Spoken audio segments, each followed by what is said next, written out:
my boy, first boy was born, I tried to get emergency furlough and they wouldn't give it to me. And I asked the major, and he said, "You done your part. You don't need to be there." And so I went back to Red Cross, and Turo said, "Well, you're not needed there. I don't see where it's emergency." And so I said, "Okay, there's two ways to go home. There's the Army way and my way." And so I began trying to get ready to go, and so it was payday. I didn't have any money, and so I was going to have to wait for payday.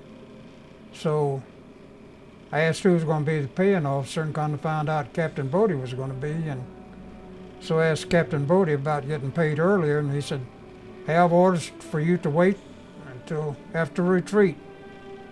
And I said, "Well, Captain, the train leaves Bragg's at 5 o'clock, and we don't have a retreat till 5:30. He said, "I know that. I'm sorry, it's nothing I can do about it."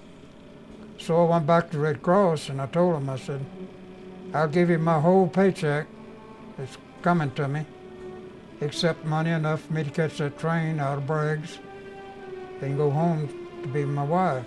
And he kind of laughed at me and said, "No way."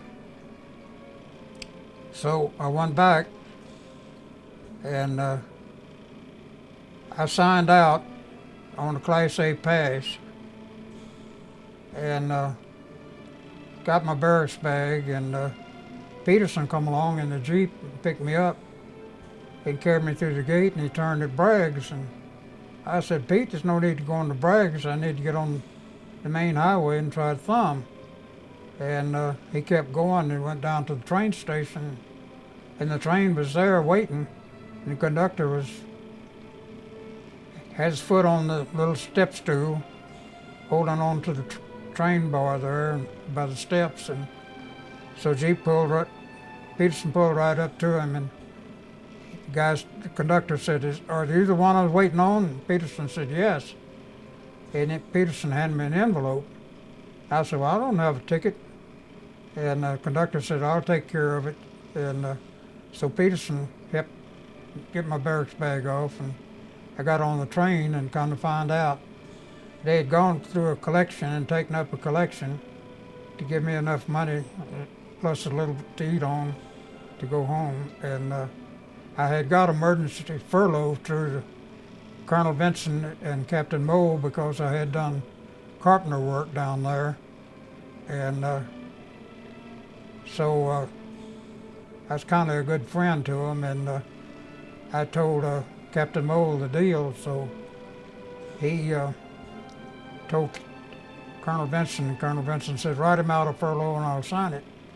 So that's the way I got to go home. So after I got home and everything was all right and carried the wife home, I couldn't get nobody to stay with her and help her, and I was needed there. And so I wired to Camp Gruber, Oklahoma, adjutant 232nd Infantry Regiment, and to please extend the extension on my furlough that I was needed at home.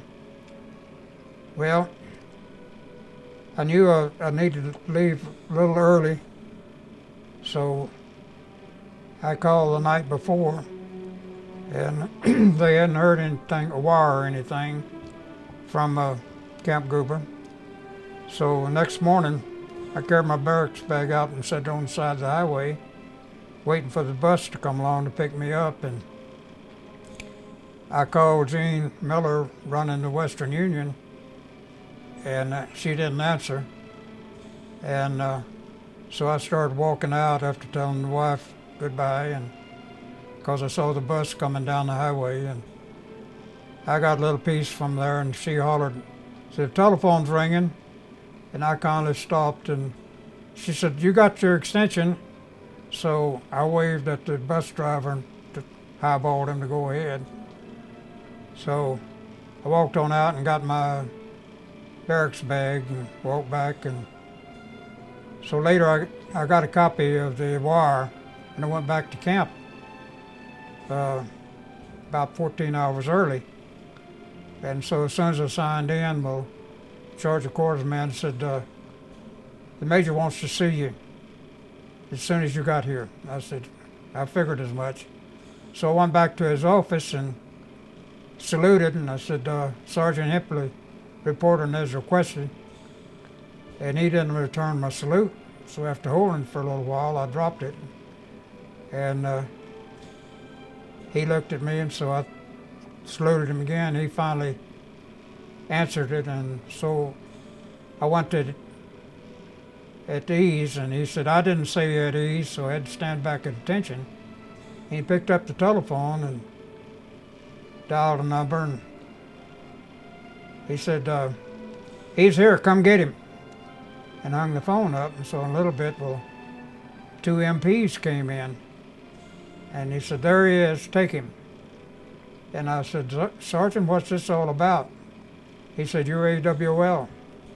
I said, if you don't mind, let me reach inside my jacket and get something to show you. So he said, go ahead. And I reached in and got a copy of the telegram and handed it to him, and he read it and looked at it, and he threw it on the major's desk and said, sir, we have no business here. There's nothing we can do with this man. And they walked out. So Major Edwards looked at it and turned plumb red-faced and said, you went over my head, didn't you? I said, sir, I had to. I felt like you wouldn't give me the furlough, and I said I needed time after I got it, and I knew you wouldn't give me extension, and so I'm not sorry I done it. So, and repercussion from it and all, instead of being a sergeant, I was now a buck private as a litter bearer.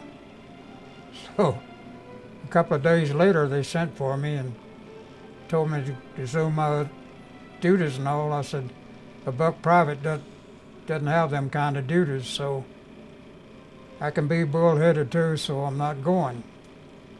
So anyway, they sent again for me, and I went to the major's office, and he told me to resume my duties, and I told him the same thing I had told the messenger that first place it came out. I said, that requires a sergeant's duties, not a buck private's duties. And I said, you know, I was in charge and responsible for 36 men. I said, now then, I'm not responsible for nobody but my own self.